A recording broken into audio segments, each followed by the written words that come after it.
آج سے ہزاروں سال قبل جزیرہ عرب کے جنوبی علاقوں میں یمن کے گرد و نواح میں ایک شہر آباد تھا جسے سبا کہتے تھے، اور وہاں آباد لوگوں کو قوم سبا کہہ کر پکارا جاتا تھا۔ یہاں کے لوگ نہایت ہی نعمتوں اور راحتوں میں تھے، ہر طرف لہلہاتی فصلیں اور پھل سے لدے درخت موجود تھے۔ مگر یہ قوم شرک میں مبتلا تھی اور سورج کی پوجا کیا کرتی تھی۔ جب وہاں کے بادشاہ شراجیل بن مالک کی موت ہوئی تو اس کی بیٹی بلقیس نے حکومت کی باغ دوڑ سنبھالی۔ بعض مورخین نے لکھا ہے کہ بلقیس کے والدین میں سے ایک جنات میں سے تھے، مگر اس نظریے کی کوئی واضح دلائل نہیں ملتی۔ ملکہ بلقیس ایک قابل عورت تھی جس نے یمن پر 9 سال نہایت ہی خوبصورتی سے حکومت کی۔ دنیا کے بیشتر علاقوں میں جو تجارت ہوتی تھی وہ سبائیوں کے ہاتھ میں تھی، یہی وجہ تھی کہ یہ قوم نہایت ہی دولت مند تھی۔ مگر یہ وہ زمانہ تھا جب مشرق سے مغرب تک ایک عظیم موحد بادشاہ کی طاقتور حکومت اور جاہ و جلال کا ڈنکا بجتا تھا، جسے تاریخ میں سلیمان ابن داؤد کے نام سے جانا جاتا ہے۔ حضرت سلیمان علیہ السلام کی حکومت دنیا کے بیشتر ممالک میں تھی، جس کا دارالخلافہ یروشلم شہر تھا۔ آپ کو ہوا، جنات، چرند و پرند اور جانوروں پر حکمرانی عطا کی گئی تھی۔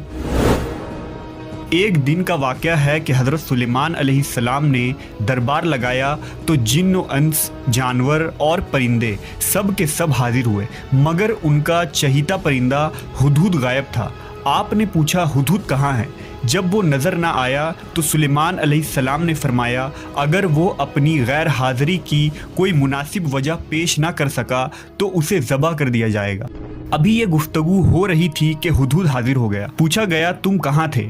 ہدہد نے بڑے احترام سے جواب دیا، اے اللہ کے پیغمبر، میں اڑتے اڑتے ایک ایسے ملک پہنچ گیا جہاں لوگ شرک میں مبتلا دیکھے۔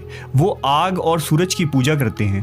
ان کی ایک رانی ہے جسے وہ بلقیس کے نام سے پکارتے ہیں۔ وہ ایک بہت بڑے تخت پر بیٹھ کر حکومت کرتی ہے۔ اس کے تخت میں قیمتی ہیرے جواہرات لال زمرد جڑے ہوئے ہیں، اور اس کے پاس تمام شاہی سامان آرائش و نمائش کے موجود ہیں۔ حضرت سلیمان علیہ السلام نے کہا اگر تمہاری بات سچ ہے تو میرا خط اس ملکہ تک پہنچاؤ تاکہ وہ شرک سے باز آ جائے، اور خط پہنچانے کے بعد وہاں بیٹھ کر سنو کہ وہ کیا رد عمل اختیار کرتی ہے، اور پھر آ کر مجھے خبر دینا۔ حضرت سلیمان علیہ السلام نے خط روانہ کیا، جو کچھ یوں تھا: شروع اللہ کے نام سے جو بڑا مہربان اور رحم فرمانے والا ہے۔ یہ عزت والا خط سلیمان ابن داؤد کی جانب سے ملکہ سبا بلقیس کی طرف ہے۔ جو ہدایت کی پیروی کرے اس کے لیے سلامتی ہے۔ مجھ پر غلبہ کی خواہش نہ کرو، میرے مقابلے میں سرکشی اختیار نہ کرو، بلکہ فرما بردار اور مطیع ہو کر میرے پاس آ جاؤ۔ یہ خط دراصل ملکہ سبا اور اس کی قوم کی طرف دعوت اسلام تھی۔ ہدہد نے یہ خط لے جا کر ملکہ بلقیس کی گود میں گرا دیا۔ ملکہ کے دربار میں اس وقت 300 کے قریب سردار بیٹھے تھے۔ انہوں نے جب یہ خط پڑھا تو طیش میں آ گئے اور کہا کہ یہ ہماری توہین ہے، ہمیں اس کا سخت جواب دینا چاہیے۔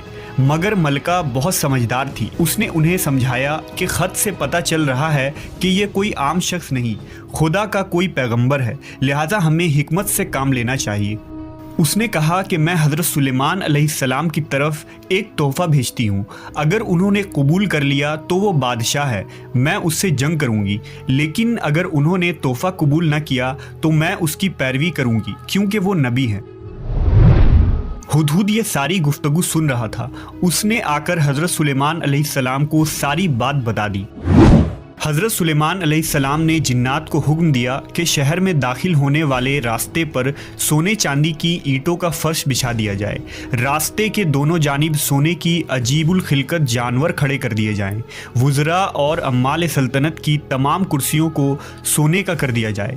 دربار کو ہیرے جواہرات سے مزین کیا جائے۔ ادھر بلقیس نے حضرت سلیمان علیہ السلام کے لیے تحائف روانہ کیے، جن میں سونے کی اینٹیں، جواہرات، غلام، کنیزیں اور ملکہ کا ایک خط بھی تھا۔